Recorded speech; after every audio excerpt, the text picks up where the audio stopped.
Hey guys, it's me, Alicia Laura, and I will be reviewing the signature Bernese Mountain Dog that I got at Goodwill today. I was so surprised when I got this.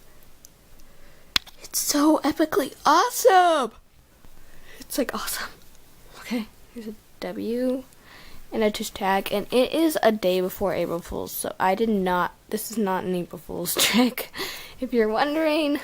So yeah, its nose is messed up, but I'm gonna try to fix that. See, it sticks way out. It's supposed to be like this, I think. I don't know, I'm gonna look at pictures of them and try to see how the nose was. See if I can sew it, make it better condition. I don't know if it should be a boy or a girl. It seems like a boy, but I don't know. I want it to be a girl. But comment down below if it should be a boy or a girl and what name it should have. So yeah. Thanks for watching. Please subscribe. Please do not be jealous. I really didn't think I'd get this for $1.50. So yeah.